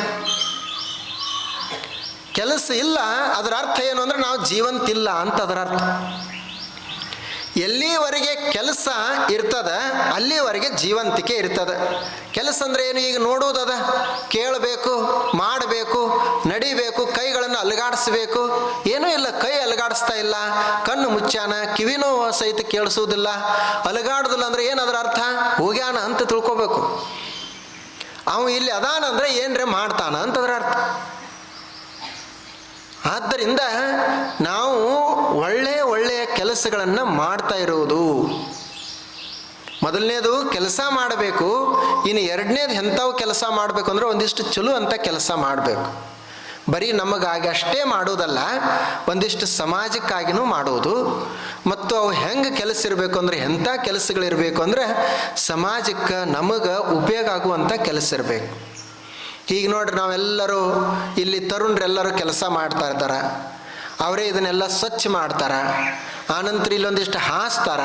ಆ ಬಳಿಕ ನಾವು ಬಂದು ಒಳ್ಳೆಯ ಚಿಂತನೆಯನ್ನು ಎಲ್ಲರೂ ಕುಳಿತುಕೊಂಡು ಮಾಡ್ತೀವಿ. ಅದು ಅವ್ರದ್ದೊಂದು ಒಳ್ಳೆಯ ಕೆಲಸ. ಅವರು ಇನ್ನು ಕೆಲವರು ಕೆಲಸ ಮಾಡ್ತಿರ್ತಾರೆ, ಅವರು ಕೆಟ್ಟದ್ದನ್ನು ಕೆಲಸ ಮಾಡ್ತಾರೆ. ಎಲ್ಲಿ ಸ್ವಚ್ಛ ಇರ್ತದೆ ಅಲ್ಲಿ ಕಸ ಚೆಲ್ತಾರೆ. ಅದನ್ನೂ ಒಂದು ಕೆಲಸನೇ, ಚೆಲ್ಲೋದೊಂದು ಕೆಲಸ. ಆದ್ರೆ ಅವ್ರು ಕಸ ಚೆಲ್ತಾರ, ಇವರು ಕಸ ತೆಗಿತಾರ. ಅವರು ಹೊಲಸು ಮಾಡ್ತಾರ, ಇವರು ಸ್ವಚ್ಛ ಮಾಡ್ತಾರ. ಎರಡೂ ಕೆಲಸಗಳೇ. ಆದರೆ ಒಂದು ಕೆಲಸ ಅದು ಒಳ್ಳೆಯದದ, ಇನ್ನೊಂದು ಕೆಟ್ಟದ್ದದ. ಒಂದು ಕೆಲಸ ಅದು ಸ್ವಾರ್ಥದ ಕೂಡ್ಯದ ಅದರಲ್ಲಿ, ಇನ್ನೊಂದು ಕೆಲಸದಲ್ಲಿ ನಿಸ್ವಾರ್ಥ. ಆಗ ನಾವು ಒಂದಿಷ್ಟು ಒಳ್ಳೆಯ ಕೆಲಸಗಳನ್ನು ಮಾಡಬೇಕು. ಬರೀ ನಮಗಾಗಿ ಅಂತ ಅಷ್ಟೇ ಅಲ್ಲ, ಒಂದಿಷ್ಟು ಬೇರೆಯವರಿಗೂ ಮಾಡಬೇಕು. ಒಂದು ಗಿಡ ಹಣ್ಣು ಕೊಡ್ತೈತಿ ಅಂದರೆ ಬರೀ ಅದು ತನಗಾಗಿ ಅಷ್ಟೇ ಕೊಡುವುದಿಲ್ಲ. ಅದು ಸ್ವಲ್ಪ ಹಣ್ಣು ತನಗಾಗಿ ಇರ್ತದೆ, ಉಳಿದ ಹಣ್ಣುಗಳನ್ನೆಲ್ಲ ಮತ್ತೆ ಬೇರೆಯವರಿಗೇ ಕೊಡ್ತದೆ. ಅದಕ್ಕೆ ಯಾರೂ ನೀರು ಹಾಕಿರೋದಿಲ್ಲ, ಗೊಬ್ಬರ ಹಾಕಿರೋದಿಲ್ಲ. ಆದರೂ ಸಹಿತ ಗಿಡ ತಾನೇ ಕೆಲಸ ಮಾಡ್ತಾನೆ ಇರ್ತದೆ. ಆಗ ಈ ಜಗತ್ತಿನಲ್ಲಿ ಅನೇಕ ಜೀವಿಗಳು, ಪಕ್ಷಿ, ಪ್ರಾಣಿಗಳು ಎಲ್ಲವೂ ಕೆಲಸ ಮಾಡ್ತಾ ಇದಾವ. ನಾವು ಸಹಿತ ಕೆಲಸ ಮಾಡಬೇಕು. ಮನುಷ್ಯ ಕೆಲಸವನ್ನು ಆತ ಕನಿಷ್ಠ ಅಂತ ಎಂದೂ ಭಾವಿಸಬಾರ್ದು. ಎಂಥದೇ ಕೆಲಸ ಇರಲಿ, ಕಸ ಹೊಡಿದೇ ಇರಲಿ ಅಥವಾ ಪೂಜೆ ಮಾಡೋದೇ ಇರಲಿ, ಕೆಲಸ ಇದು ನಮ್ಮದು ಸಣ್ಣ ಕೆಲಸ, ಇದು ದೊಡ್ಡ ಕೆಲಸ ಹಿಂಗೆ ಅನ್ಬಾರ್ದು. ನೌಕರಿ ಮಾಡೋರು ಬಹಳ ಶ್ರೇಷ್ಠ, ನಾವೇನು ಮಾಡೋರು ಮನೆಯಾಗ ಮಾಡ್ತೀವಿ ಅಂತ ಹೀಗಲ್ಲ. ನೌಕರಿ ಮಾಡುವುದು ಎಷ್ಟು ದೊಡ್ಡ ಕೆಲಸ ಅದ, ಒಕ್ಕಲ್ತನ ಮಾಡುವುದೂ ಅಷ್ಟೇ ಶ್ರೇಷ್ಠ ಕೆಲಸ ಅದ. ನೌಕರಿ ಮಾಡುವುದು ಎಷ್ಟು ದೊಡ್ಡ ಕೆಲಸ ಅದ, ಮನೆಯೊಳಗೆ ಕೆಲಸ ಮಾಡೋದೂ ಅಷ್ಟೇ ದೊಡ್ಡ ಕೆಲಸ ಅದ. ಮನೆಯಲ್ಲಿ ಪಾಪ ತಾಯಂದಿರು ಎಷ್ಟು ಕೆಲಸ ಮಾಡ್ತಾರೆ. ಅವರಿಗೆ ಟೈಮನೇ ಇಲ್ಲ, ಹಗಲ ರಾತ್ರಿ ಕೆಲಸ. ನೌಕರಿ ಮಾಡೋರಿಗೆ ಟೈಮ್ ಅದ, ಮುಂಜಾನೆಯಿಂದ ಸಾಯಂಕಾಲ ತನ, ಮತ್ತು ಮಧ್ಯಾಹ್ನ ಬಿಡು. ಆದರೆ ಮನೆಯೊಳಗೆ ಕೆಲಸ ಮಾಡೋರಿಗೆ ಬಿಡುವೇ ಇರುವುದಿಲ್ಲ. ಅವರು ಒಂದು ರೀತಿಯ ಕರ್ಮಯೋಗಿಗಳಿದ್ದ ಹಾಗೆ. ಮಕ್ಕಳನ್ನು ಈಗ ಜೋಪಾಸನೆ ಮಾಡ್ತಾರೆ, ಮಕ್ಕಳನ್ನು ಬೆಳೆಸ್ತಿರ್ತಾರೆ ತಾಯಂದಿರು, ಹೆಣ್ಣು ಮಕ್ಕಳು. ಆ ಮಗು ಯಾವಾಗ ಏನು ಬೇಡ್ತದೆ ಕೊಡಬೇಕು. ಅವ ರಾತ್ರಿ ಹಸು ಆಯಿತು ಅಂದರೆ ಎದ್ದು ಕೊಡಬೇಕು. ಇಲ್ಲ ಈಗ ನಮ್ಗೆ ಡ್ಯೂಟಿ ಇಲ್ಲ, ನೀ ಬೆಳಗ್ಗೆ 10 ಗಂಟೆಗೆ ಕೇಳು ಅಂತಂದ್ರೆ ಅವ 10 ಗಂಟೆಗೆ ಕೇಳೋದಿಲ್ಲ. 10 ಗಂಟೆಯಿಂದ 5 ಗಂಟೆ ತನಕ ನೀ ಏನು ಬೇಡ್ತಿ ಬೇಡು, ಅವಾಗನೇ ನಿನಗೆ ಸ್ನಾನ, ಅವಾಗನೇ ನಿನಗೆ ಊಟ, ಅಲ್ಲಿವರೆಗೆ ಏನಿಲ್ಲ. ಹಿಂಗೇನ್ರಿ ಅದೇನು? ಅವ ರಾತ್ರಿ 1 ಗಂಟೆ ಕೇಳ್ತಾನೆ, ಈಗ ಹಸು ಆಗೈತೆ ಅಂತಾನೆ, ಅವಾಗ ಊಟ ಮಾಡಿಸ್ಬೇಕು. ಇದು ಎಲ್ಲ ನೋಡ್ರಿ ಅವ್ರದ್ದು ಕರ್ಮಯೋಗದ ಜೀವನ. ನಾವೇನು ತಿಳ್ಕೊಳ್ತೀವಿ, ಕೆಲಸಗಳು ಬಹಳ ಕೆಲವು ಪವಿತ್ರದಾವ, ಕೆಲವು ಕನಿಷ್ಠದಾವಂತ. ಇಲ್ಲ, ಕಸ ಗೂಡಿಸುವುದಲ್ಲ, ಅದನ್ನೂ ಒಂದು ಪೂಜೆನೇ. ಕಾಯಕವೇ ಕೈಲಾಸ ಅಂತ ಹೇಳಿದ್ರಲ್ಲ, ಮತ್ತು ಇದು ಕಾಯಕಲ್ಲ, ಏನು ಕಸ ಗೂಡಿಸುವುದು. ಕಸ ಗೂಡಿಸುವುದೂ ಅಷ್ಟೇ ಪವಿತ್ರನೇ.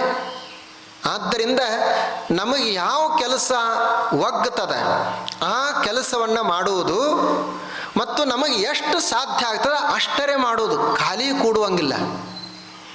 ನಾವು ಎಷ್ಟೇ ಶ್ರೀಮಂತರಿರೋಣ, ಎಷ್ಟೇ ನಮ್ಮ ಹತ್ತಿರ ಹಣ ಇದ್ದರೂ ಖಾಲಿ ಕೂಡಬಾರ್ದು. ಅದು ಎಷ್ಟು ದಿವಸ ಅಂತ ನಾವು ಕುಳಿತುಕೊಂಡು ಉಣ್ಣುವುದು, ಅದೇನೋ ಅಂತಾರಲ್ಲ, ಕುಳಿತು ಉಂಡ್ರೆ ಕುಡಿಕೆಯ ಹಣ್ಣು ಸಹಿತ ಸಾಲುವುದಿಲ್ಲ ಅಂತ.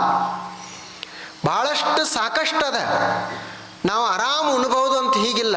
ಹಾಗೆ ಮತ್ತು ದುಡಿತಾನ ಇರಬೇಕು. ಕುಳಿತುಕೊಂಡು ಉಂಡ ಅಂದ್ರೆ ಆ ಮನುಷ್ಯನಿಗೆ ಏನೂ ಸಾಲುವುದಿಲ್ಲ. ದುಡಿಬೇಕು, ಕೆಲಸ ಮಾಡಬೇಕು, ಆನಂತರ ಒಳ್ಳೆಯ ಕೆಲಸ ಮಾಡಬೇಕು. ಇನ್ನೊಂದು ಮೂರನೇದು ಒಂದು ಏನದ ಅಂದ್ರೆ, ಅದರಲ್ಲಿ ನಾವೇನು ಕೆಲಸ ಮಾಡ್ತೀವಲ್ಲ ಎಲ್ಲ ನಮಗೆ ಫಲ ಸಿಗ್ತದಂತೂ ಇಲ್ಲ. ಫಲದ ಅಪೇಕ್ಷೆಯನ್ನು ಬಹಳ ಮಾಡಬಾರ್ದು ಅಂತ. ಆ ಫಲ ಹೇಗಿರ್ತದೆ, ಎಲ್ಲರ ಮೇಲೆ ಅವಲಂಬನೆ ಇರ್ತದೆ, ನಿಸರ್ಗದ ಮೇಲೆ ಅವಲಂಬನೆ ಇರ್ತದೆ. ನಾವು ಒಬ್ಬರೇ ಇಲ್ಲ ಇಲ್ಲಿ. ನಾನು ಕಸ ಗೂಡಿಸಿದ ಬಳಿಕ ಸ್ವಚ್ಛ ಆಗಬೇಕು ಅಂತ ನಾವು ಬಯಸ್ತೀವಿ. ಒಂದೊಂದು ಸಲ ಸ್ವಚ್ಛ ಆಗ್ತದೆ, ಇನ್ನೊಂದು ಸಲ ಮತ್ತೆ ಇನ್ನೊಂದಿಷ್ಟು ಹೊಲಸಾಗ್ತದೆ. ಯಾಕಂದ್ರೆ ಮತ್ತೆ ಯಾರೇ ಕಸ ಚೆಲ್ತಾರೆ. ನಾವೇನು ತಿಳ್ಕೊಳ್ತೀವಿ, ನಾವು ಮಾಡಿದೀವಲ್ಲ ಮತ್ತು ಫಲ ಸಿಗಲಿಲ್ಲ ಅಂತೀವಿ. ಫಲದ ನಿರೀಕ್ಷೆಯನ್ನು ಮಾಡಬಾರ್ದು. ಅದಕ್ಕೆ ಹೇಳಿದರು, ಕರ್ಮಣ್ಣೇ ವಾಧಿಕಾರಸ್ತೆ ಮಾ ಫಲೇಶು. ಕರ್ಮಣ್ಣೇ ವಾಧಿಕಾರಸ್ತೆ, ಕರ್ಮ ಮಾಡುವುದರಲ್ಲಿ ಮಾತ್ರ ನಿನಗೆ ಅಧಿಕಾರ. ಮಾ ಫಲೇಶು, ಫಲದಲ್ಲಿ ನಿನಗೆ ಅಧಿಕಾರ ಇಲ್ಲ. ಇದು ನೋಡ್ರಿ ಹೆಂಗಿರಬೇಕು. ದುಡಿಯುವುದಷ್ಟೇ ನಮ್ಮ ಕೆಲಸ, ಆ ದುಡಿಮೆಯಿಂದ ಏನು ಬರ್ತದೆ ಅದರಲ್ಲಿ ನಮಗೆ ಅಧಿಕಾರ ಇಲ್ಲ ಅಂತ. ಮತ್ತೆ ಹೆಂಗಿದು, ನಾ ಏನು ದುಡಿತೀನಿ ನನಗೆ ಫಲ ಸಿಗಬೇಕಲ್ಲ ಅಂತ ನಾವು ಅಂತೀವಿ. ಹಂಗಾಗ್ತದೇನೋ? ನಾವೆಲ್ಲ ಹೊಲದಾಗೆಲ್ಲ ಒಕ್ಕಲ್ತನ ಮಾಡಿರ್ತೀವಿ, ಬೆಳೆ ಎಲ್ಲ ಚೆನ್ನಾಗಿ ಬಂದಿರ್ತದೆ, ಕೊನೆಗೆ ಒಂದಿಷ್ಟು ಏನೋ ಆಗ್ತದೆ, ಬೆಳೆ ಎಲ್ಲ ಹಾನಿ ಆಗ್ತದೆ. ಮತ್ತು ದುಡಿದ ಫಲ ನನಗೆ ಯಾಕೆ ಸಿಗಲಿಲ್ಲ? ಒಬ್ಬ ಬಹಳಷ್ಟು ಕಷ್ಟಪಟ್ಟು ಅಭ್ಯಾಸ ಮಾಡಿರ್ತಾನೆ, ಆದರೂ ಕೊನೆಗೆ ಏನೋ ಆಗ್ತದೆ, ಅವನಿಗೆ ಅದರದ ಲಾಭ ಸಿಗುವುದಿಲ್ಲ. ಮತ್ತು ಅವನಿಗೆ ಸಿಗಬೇಕಾಗಿತ್ತಲ್ಲ. ನಾವು ದುಡಿದ ಫಲ, ನಾವು ದಿವಸ ತುಂಬ ಇಷ್ಟು ದುಡ್ದೀವಿ ಅಂದರೆ ಇಂತಿಷ್ಟು ಪಗಾರ ಅಂತ ನಾವು ಹೇಳ್ತೀವಿ. ಹಾಗೆ ನಾವು ಕೆಲಸ ಮಾಡಿದ್ರ ಫಲ ನಮಗೆ ಸಿಗಬಾರದು. ಆದರೆ ಅವ್ರಂತಾರೆ ಅದು ನಾವು ನಿಶ್ಚಿತವಾಗಿ ಹೇಳಲಿಕ್ಕೆ ಬರುವುದಿಲ್ಲ. ಕರ್ಮಣ್ಣೇ ಏವ ಅಧಿಕಾರ ಮಾ ಫಲೇಶು. ಕರ್ಮದಲ್ಲಿ ನಿನಗೆ ಅಧಿಕಾರ, ಫಲದಲ್ಲಿ ಇಲ್ಲ. ಅದನ್ನೇ ಬಸವಣ್ಣವ್ರು ಏನು ಹೇಳಿದರು ನೋಡು, ನೀನು ತಲೆಯೊಳಗಿಂದ ಏನು ತೆಗಿಬೇಕು ಅಂದರೆ ಮಾಡಿದ್ದೇನೆ ಅನ್ನುವುದನ್ನು ತೆಗಿಬೇಕು. ಮಾಡಿದೆನೆಂಬುದು ಮನದಲ್ಲಿ ಹೊಳೆದರೆ ಏಡಿಸಿ ಕಾಡಿತ್ತು ಶಿವನ ಡಂಗುರ. ಮಾಡಿದೆನೆನ್ನದಿರ ಲಿಂಗಕ್ಕೆ, ಮಾಡಿದೆನೆನ್ನದಿರ ಜಂಗಮಕ್ಕೆ, ಮಾಡಿದೆನೆನ್ನದಿರ ಲಿಂಗಕ್ಕೆ, ಮಾಡಿದೆನೆನ್ನದಿರ ಜಂಗಮಕ್ಕೆ. ಮಾಡಿದೆನೆಂಬುದು ಮನದಲ್ಲಿ ಹೊಳೆದರೆ, ಮನದಲ್ಲಿ ಹೊಳೆಯದಿದ್ದರೆ ಬೇಡಿದ್ದ ನೀವ ನಮ್ಮ ಕೂಡಲ ಸಂಗಮ ದೇವ ಅಂತ ಅವ್ರು ಹೇಳಿದರು. ಮಾಡಿದೆ, ನಾ ಮಾಡಿದೆ ಅಂತ ನಿನ್ನ ಮನಸ್ಸಿನಾಗ ಬಂತು ಅಂದ್ರೆ ಬೆನ್ನ ಹತ್ತಿ ಕಾಡ್ತದ ಶಿವನ ಶಾಸನ ಅಂತ. ಶಿವನ ಡಂಗುರ ಅಂದ್ರೆ ಶಿವನ ಶಾಸನ ನಿನ್ನನ್ನು ಕಾಡ್ತದ. ಲಿಂಗಕ್ಕೆ ಮಾಡಿದೆ ಅಂತ ಅನ್ಬೇಡ, ಲಿಂಗ ಅಂದ್ರೆ ದೇವರಿಗೆ ಮಾಡಿದೆ ಅಂತ ಹೇಳಬೇಡ. ಜಂಗಮರಿಗೆ ಮಾಡಿದೆ ಅಂತ ಹೇಳಬೇಡ. ಜಂಗಮರಿಗೆ ಅಂದ್ರೆ ಸಮಾಜಕ್ಕೆ ಯಾರಿಗೆ ಅವಶ್ಯಕತೆ ಅದ ಅವ್ರಿಗೆ ನಾವು ಮಾಡಿದೀವಿ ಅಂದ್ರೆ ನಾವು ಮಾಡೇವಿ ಅಂತ ಹೇಳಬಾರ್ದು. ನಿನಗೆ ಮಾಡಿದೆ ಅಂತ ಮನಸ್ಸಿನಾಗ ಬರ್ದಿಲ್ಲ ಅಂದ್ರೆ ಅವನೇ ತಾನೇ ಬೇಡಿದ್ದ ಕೊಡ್ತಾನ ಅಂತ ಹೇಳಿ. ಬೇಡಿದೀವಿ ಅಂದ್ರೆ ಏನೂ ಕೊಡುದಿಲ್ಲ, ಬರೀ ಮಾಡಿ ನೀ ಏನು ಕೊಡ್ತೀವಿ ಕೊಡಂತ ಬಿಟ್ಟಿವಿ ಅಂದ್ರೆ ಅವ ಏನು ಬೇಕು ಬೇಡ್ತಾನ ಅದನ್ನು ಕೊಡ್ತಾನಂತ ಹೇಳ್ತಾರೆ. ಇದು ಹೆಂಗಿರ್ಬೇಕು ನೋಡ್ರಿ ಹೇಳಿ. ಇದನ್ನು ಯಾಕೆ ಹೇಳ್ತಾರೋ ಅಂದ್ರೆ ಅವರು ನಾವು ಮಾಡಿದೀವಿ ಅಂದರೆ ನಾವು ಏನರೇ ಆಗಬೇಕು ಅಂತ ಅಪೇಕ್ಷೆಯನ್ನು ಇಟ್ಟುಕೊಂಡು ನಿರೀಕ್ಷೆಯನ್ನು ಇಟ್ಟುಕೊಂಡು ಮಾಡಿದೀವಿ ಅಂದರೆ ಫಲ ಸಿಗಲಿಲ್ಲ ಅಂದ್ರೆ ತ್ರಾಸ ಆಗ್ತದೆ. ನಾವು ಮಾಡುವಾಗಲೇ ಸಂತೋಷ ಪಡುವುದು. ಈಗ ಇದನ್ನೆಲ್ಲ ಆಯೋಜನೆ ಮಾಡುವಂಥ ಅವರೆಲ್ಲ ತರುಣರದಾರ, ಅವರು ಹೀಗಾಗಬೇಕು ಅಂತ ಆಸೆ ಪಟ್ಟು ಮಾಡಿದ್ರು ಅಂದರೆ ಒಂದು ವೇಳೆ ಹಂಗೆ ಆಗಲಿಲ್ಲ ಅಂದ್ರೆ ಅವ್ರಿಗೆ ನಿರಾಶೆ ಆಗ್ತದೆ. ಮಾಡುವುದು ಹೆಂಗೆ? ಸಂತೋಷದಿಂದನೇ ಮಾಡುವುದು. ಮಾಡುವಾಗಲೇ ಮೊದಲು ಸಂತೋಷ, ಇನ್ನು ಫಲ ಸಿಗಲಿ ಅಥವಾ ಸಿಗದೇ ಇರಲಿ. ನಾವು ಹಾಡಿದ ಬಳಿಕ ನೀವು ಇಂತಿಷ್ಟು ರೂಪಾಯಿ ರೊಕ್ಕ ಕೊಡ್ತೀರಿ ಅಂತ ಇತ್ತು ಅಂದರೆ ಅದು ರೊಕ್ಕ ನೀವು ಕೊಡಲಿಲ್ಲ ಅಂದ್ರೆ ಹಾಡಿದ ಬಳಿಕ ನಾವೀಗ ಹಾಡ ಹಿಂಗೆ ಹಾಡೋದು, ಹಾಡವನ್ನು ಎದಕ್ಕೆ ಹಾಡೋದು ಅಂದ್ರೆ ಸಂತೋಷಕ್ಕಾಗಿಯೇ ಹಾಡೋದು. ಹಾಗೆ ಒಂದು ವೇಳೆ ನಾವು ಮಾಡಿದ್ವಿ ಅಂದ್ರೆ ನಾವು ಮಾಡುವಂಥ ಎಲ್ಲ ಕೆಲಸಗಳನ್ನು ನಮಗೆ ಸಮಾಧಾನವನ್ನು ಕೊಡ್ತಾವೆ. ಫಲ ಏನು ನಮ್ಮ ಕೈ ಒಳಗದ? ನಿಸರ್ಗ ಏನು ನಮ್ಮ ಮಾತು ಕೇಳ್ತದ? ಏನು ನಮ್ಮ ಶರೀರ ನಮ್ಮ ಮಾತು ಕೇಳ್ತದ? ನಮ್ಮ ಕೆಲಸ ಬೀಜ ಬಿತ್ತುವುದಷ್ಟೇ, ಬೆಳೆ ಬರಲಿ ಅಂತ ಅಪೇಕ್ಷೆ ಪಡುವುದು. ಬಂತು ಸರಿ, ಬರೆದಿದ್ರು ನಾವು ಏನು ಮಾಡೋಕ್ಕಾಗ್ತದೆ ಹೇಳ್ರಿ ನೋಡೋಣ. ನಮ್ಮ ಕೈ ಒಳಗದ ಏನು? ನದಿ ನಮ್ಮ ಮಾತು ಕೇಳ್ತದ? ಅದು ಪ್ರವಾಹ ಅದು ಏರ್ ಬರ್ತಿತ್ತಂದ್ರೆ ನದಿ ಇಲ್ಲಿ ನೋಡಿ ಇದು ಒಡ್ಡದ, ಈ ಒಡ್ಡ ದಾಟಕ್ಕೆ ಹೋಗ್ಬೇಡ ನಾ ಹೇಳ್ತೀನಿ ಕೇಳಂತಂದ್ರೆ ಹಿಂಗೆ ಕೇಳ್ತದ? ಏನಿಲ್ಲ. ಹಾಗೆ ನಿಸರ್ಗ ಇದು. ಅದಕ್ಕಾಗಿ ಕರ್ಮಣ್ಣೇ ವಾಧಿಕಾರಸ್ತೆ ಮಾ ಫಲೇಶು, ಅದರಲ್ಲಿ ನಾವು ಬಹಳಷ್ಟು ಆಸಕ್ತರಾಗಬಾರ್ದು. ಯಾಕಂದರೆ ಇದೆಲ್ಲ ದೇವರು ಮಾಡ್ತಾ ಇರ್ತಾನೆ ಕೆಲಸ, ಆತ ನಡೆಸಿದಾನೆ. ನಮ್ಮನ್ನು ಮಾಡಿಸೋ ಅವನೇ, ನಮ್ಮ ಮುಖಾಂತರ ಮಾಡಿಸೋ ಅವನೇ ಅದಾನ. ನಾವು ಸುಮ್ಮನೆ ನಿಮಿತ್ತಿ ಮಾತ್ರ ಅಷ್ಟೇ ಇದೆ. ಕೊನೆಗೆ ಆ ಭಾವ ಬರಬೇಕು. ನಾವು ಕೆಲಸ ಮಾಡೋದು ಎದಕ್ಕೆ ಅಂದರೆ ನಿಮಿತ್ತಿ ಮಾತ್ರ. ಅದೇನೋ ಹೇಳಿದ್ರಲ್ಲ, ಶಿವಾಜಿ ಮಹಾರಾಜರು ಒಂದು ಕಲ್ಲನ್ನು ಒಡೆದ್ರು, ಅದರಲ್ಲಿ ಒಂದು ಕಪ್ಪಿತ್ತು. ಆವಾಗ ಅವರು ರಾಮದಾಸರು ಕೇಳಿದರು. ಶಿವಾಜಿ ಮಹಾರಾಜರು ಅಂತಿದ್ರು, ಎಲ್ಲರಿಗೂ ನಾನೇ ಅನ್ನ ಹಾಕ್ತೀನಿ, ನನ್ನ ಛತ್ರದ ಅಡಿಯಲ್ಲೇ ಇವರೆಲ್ಲರೂ ಬದುಕ್ತಾ ಇದಾರ. ಅವಾಗ ಇವರು ಕೇಳ್ತಾರೆ ರಾಮದಾಸರು, ನೋಡಪ್ಪ ಇದಕ್ಕೂ ನೀನೇ ಅನ್ನ ಹಾಕಾಕತ್ತಿದೇನೋ. ಅವಾಗ ಅವರಿಗೆ ತಿಳುವಳಿಕೆ ಬಂತು, ನಾನು ನಿಮಿತ್ತ ಮಾತ್ರ, ರಕ್ಷಣೆ ಮಾಡುವ ದೇವರದಾನ. ನಮ್ಮ ಕೈಲಿ ಎಷ್ಟು ಆಗ್ತದೆ ಅಷ್ಟು ಕೆಲಸ ನಾವು ಮಾತ್ರ ಮಾಡುವುದು. ನಾವು ಎಲ್ಲವನ್ನ ಮಾಡಲಿಕ್ಕೆ ಆಗೋದಿಲ್ಲಲ್ಲ. ಆದ್ದರಿಂದ ಕರ್ಮ ಮಾಡುವುದು ನಿಶ್ಚಿಂತವಾಗಿರೋದು. ಅದು ಫಲ ಎಷ್ಟೇ ಸಿಗಲಿ ಮಾಡುವುದರಲ್ಲೇ ಆನಂದ. ಇದು ಒಂದು ಇವತ್ತಿನ ಒಂದು ವಿಚಾರ. ನಮ್ಮ ಜೀವನ ಸುಂದರ ಆಗಬೇಕಾಗಿತ್ತು ಅಂದ್ರೆ ನಾವು ಕೆಲಸಗಳನ್ನು ಮಾಡ್ತಾ ಇರಬೇಕು. ಎಲ್ಲಿವರೆಗೆ ನಾವು ಉಸಿರಾಟ ಮಾಡ್ತೀವಿ, ಎಲ್ಲಿವರೆಗೆ ನಾವು ಜೀವಿಸ್ತಾ ಇರ್ತೀವಿ, ಅಲ್ಲಿವರೆಗೆ ಕೆಲಸ ಬಿಟ್ಟದ್ದಿಲ್ಲ. ಅಲ್ಲಿವರೆಗೆ ನಿವೃತ್ತಿ ಅನ್ನೋದಿಲ್ಲ, ರಿಟೈರ್ಡ್ ಅನ್ನೋದಿಲ್ಲ. ನಾವು ಈಗ ನಿವೃತ್ತರಾದೇವಿ, ನಮಗೇನೂ ಕೆಲಸ ಹೇಳಬೇಡ್ರಿ ಅಂತ ಹೀಗೇನಿಲ್ಲ. ಮತ್ತು ನಾವು ಹೇಗೆ ಯೋಚನೆ ಮಾಡ್ತೀವಿ, ಕೆಲಸ ಎಲ್ಲಿ ಕಡಿಮೆ ಅದ ಅನ್ನೋದನ್ನೇ ನಾವು ನೋಡ್ತಾ ಇರ್ತೀವಿ. ಇರಲಿ ನಮ್ಮ ವಯಸ್ಸಿಗೆ ತಕ್ಕ ಹಾಗೆ ಅವ್ರಿಗೆ ಸಣ್ಣವ್ರಿಗೆ ಸಣ್ಣ ಕೆಲಸ ಮಾಡೋದು. ಈಗ ಹೆಂಗಾಗ್ಯದ, ವಯಸ್ಸಾದವರೇ ಕೆಲಸ ಮಾಡ್ತಿರ್ತಾರೆ, ನಮ್ಮಂಥ ಎಲ್ಲ ತರುಣರು ಕುಳಿತುಕೊಂಡಿರ್ತಾರೆ. ವಯಸ್ಸಾದವ್ರಿಗೆ ನಾವು ಸ್ವಲ್ಪ ಅವಕಾಶ ಕೊಡುವುದು, ತರುಣರಿದ್ದವ್ರ ಕೆಲಸ ಹೆಚ್ಚು ಮಾಡೋದು. ಈಗ ಬಹಳಷ್ಟು ಕಡೆ ನೋಡ್ತೀವಲ್ಲ, ವಯಸ್ಸಾದಂಥ ತಾಯಿ ತಂದೆಗಳು ದುಡಿತಾರೆ, ಮಗ ಕೂತು ಇರ್ತಾನ, ಆ ಮಗನ ಮೊಬೈಲ್ ಬ್ಯಾಲೆನ್ಸ್ ಯಾರು ಹಾಕಬೇಕಂದ್ರೆ ಅವರು ದುಡ್ದಂಥ ತಾಯಿ ತಂದೆಗಳೇ ಇವನಿಗೆ ಬ್ಯಾಲೆನ್ಸ್ ಹಾಕಬೇಕು. ಅವ್ರು ಹಡ್ದದ್ದೇ ದೊಡ್ಡ ತಪ್ಪಾಗ್ಯದ. ಹಡ್ದದ್ದೊಂದು ದೊಡ್ಡ ದೋಷ. ಇನ್ನು ನಾವು ಬದುಕ್ತಾನಂತ ಇವನಿಗೆ ಮೊಬೈಲ್ಗೆ ಇವನಿಗೆ ನೋಡಾಕ ಅವ್ರು ಬ್ಯಾಲೆನ್ಸ್ ಹಾಕಬೇಕು. ಇದು ಎಂಥ ಯುವಕರು, ಇವ್ರಿಗೆ ಎಂಥ ತರುಣರು ಅನ್ಬೇಕು. ನಾವು ದುಡಿದು ಗಳಿಸ್ಬೇಕಾಗ್ತದೆ, ನಾವು ಪರಿಶ್ರಮ ಪಡಬೇಕಾಗ್ತದೆ. ಅದು ಯುವಕರ ಲಕ್ಷಣ. ಭಾಳ ಜನ ಹೇಳ್ತಾರೆ ನಮಗೆ ಕೆಲಸ ಇಲ್ಲ ಅಂತ. ಕೆಲಸ ಏನೋ ಹುಡುಕಾಡ್ಕೊಂಡು ಬರಬೇಕೇ ನಾವು, ಅದನ್ನು ನೋಡಿ ಇಲ್ಲಿ ನಾನು ಅಂತ ಹೇಳಿ ಯಾರೇ ಬಂದು ದಿಲ್ಲಿದಿಂದ ಬಂದು ಇಲ್ಲಿ ನಮಗೆ ಕೆಲಸ ಕೊಡಬೇಕೇನು? ಬೆಂಗಳೂರವ್ರು ಬಂದು ನಮಗೆ ಇಲ್ಲಿ ಕೆಲಸ ಕೊಡಬೇಕೇನು? ಇಲ್ಲ, ನಾವೇ ಕೆಲಸ ಮಾಡಬೇಕಾಗ್ತದೆ. ನೀವೆಲ್ಲರೂ ಇಲ್ಲಿ ಮಾಡ್ತೀರಲ್ಲ, ಎಷ್ಟು ದುಡಿತೀರಿ, ಕಷ್ಟಪಡ್ತೀರಿ. ಎಲ್ಲ ಒಂದು 4 ಎಮ್ಮೆಗಳು ಮಾಡ್ಕೊಂಡು ಅವಕ್ಕೆ ಮೇವು ನೀರ ಅದೇ ಒಂದು ಉದ್ಯೋಗ ಮಾಡಿರಿ. ನಿಮ್ಮ ಹೊಲದಲ್ಲಿ ಭೂಮಿ ಸ್ವಲ್ಪ ಕಡಿಮೆ ಇದ್ರೂ ಸಹಿತ ಒಳ್ಳೆಯ ಜೀವನವನ್ನು ಕಟ್ಕೊಂಡಿರ್ತೀರಿ. ದುಡಿಯೋವ್ರನ್ನ ಸ್ವಲ್ಪ ಸಂತೋಷವಾಗಿದಾರ. ಆದ್ದರಿಂದ ನಾವು ದುಡಿಮೆಯನ್ನು ಪೂಜೆ ಅಂತ ಇಟ್ಟುಕೊಳ್ಳೋದು. ಹೀಗೆ ಹೇಳಿದ್ರೆ ನಮ್ಮ ಹತ್ತಿರ ಯಾರೂ ಬರೋದಿಲ್ಲ.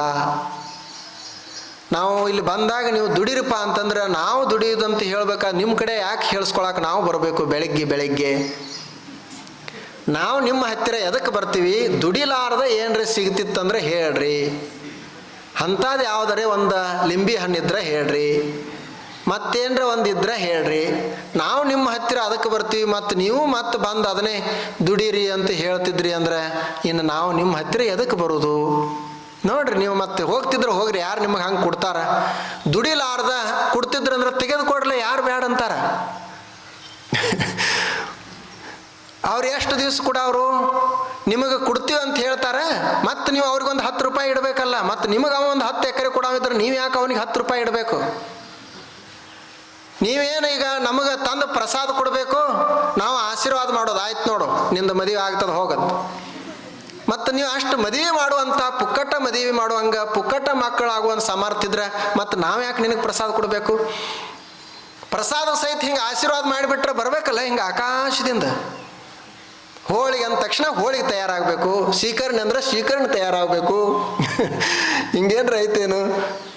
ಅವೆಲ್ಲ ಹುಚ್ಚು ಕನಸುಗಳವು,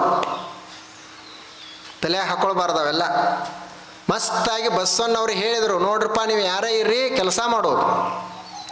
ಮತ್ತು ನಾವು ಅನುಭವ ಅಷ್ಟೇ ಮಾಡ್ತೀವಿ ಅಂತಂದ್ರೆ ಇಲ್ಲ, ಕೆಲಸ ಮಾಡಿ ಬೆವರು ಬಂದವ್ರನ್ನ ಅಷ್ಟೇ ಅಲ್ಲಿ ಅನುಭವ ಮಂಟಪದಾಗ ಕರ್ಕೊಳ್ತಿದ್ರು. ದುಡ್ದವ್ರು ಯಾರು ದುಡಿತಿದ್ರಲ್ಲ, ದುಡ್ದವ್ರಿಗೆ ಅನುಭವ ಮಂಟಪದಾಗ ಪ್ರವೇಶ. ಮತ್ತು ಅವ್ರ ಅನುಭವ ಚಿಂತನೆ ಮಾಡೋದು. ಆನಂತರ ಅವ್ರು ಏನು ಕಾಯಕ ಮಾಡಿ ಗಳಿಸಿ ಪಡೆದಿರ್ತಾರೆ ಅದರೊಳಗೆ ಮತ್ತೆ ದಾಸೋಹ ಮಾಡೋದು. ಕಾಯಕ, ದಾಸೋಹ, ಅನುಭವ, ಇವು 3 ಬಸವಣ್ಣವ್ರು ಹೇಳಿಲ್ಲ. ಕಾಯಕ ಅಂದ್ರೆ ಕೆಲಸ ಮಾಡೋದು, ಕೆಲಸವನ್ನೇ ಪೂಜೆ ಅಂತ ತಿಳ್ಕೊಳ್ಳೋದು. ಆನಂತರ ಆ ಕೆಲಸದಿಂದ ಬಂದಂಥ ದ್ರವ್ಯದಲ್ಲಿ ದಾಸೋಹ ಮಾಡೋದು. ಬರೀ ಎಲ್ಲ ನೀನ ಉಣ್ಣುವುದಲ್ಲ, ಇನ್ನೊಂದಿಷ್ಟು ಕೆಲವರು ಜನರಿಗೆ ಕೊಡುವುದು. ಇಷ್ಟ ಮಾಡಿದ್ರೆ ನಡೆಯುವುದಿಲ್ಲ. ನೀವು ಉಣ್ಣುವುದು, ಕೊಡುವುದು, ದುಡಿಯುವುದು ಇಷ್ಟ ಆಯಿತು, ಸ್ವಲ್ಪ ಅನುಭವವನ್ನು ಮಾಡಬೇಕು, ಅದಕ್ಕೆ ಚಿಂತನೆ ಮಾಡಬೇಕು. ಅದಕ್ಕಾಗಿ ಒಂದು ಅನುಭವ ಮಂಟಪವನ್ನು ಕಟ್ಟಿದರು. ಎಲ್ಲರೂ ಕಾಯಕ ಮಾಡಬೇಕು. ಯಾರು ಅರಣ್ಯದಿಂದ ಕಟ್ಟಿಗೆ ತಂದು ಊರಾಗ ಹಂಚುವವರು, ಕೆಲವರು ಊರಿನಲ್ಲಿ ಊದು ಹಾಕೋರು, ಇದೇ ಕಾಯಕ.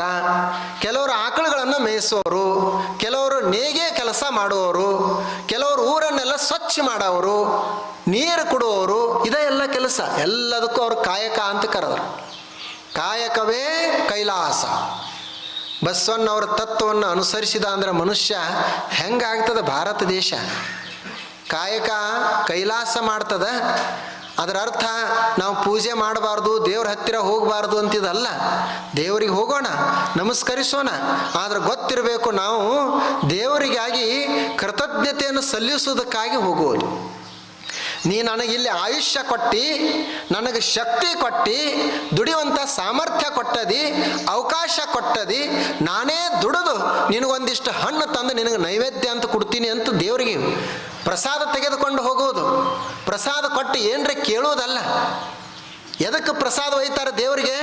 ಅವನಿಗೆ ನೋಡಪ್ಪ, ನೀನು ಶಕ್ತಿ ಕೊಟ್ಟದಕ್ಕಾಗಿ ನಿನಗಿದು ಕೃತಜ್ಞತೆಯನ್ನು ಸಲ್ಲಿಸೋದಕ್ಕಾಗಿ ನಾನು ತಂದನಿ ಅಂತ ಹೇಳ್ತಾರೆ.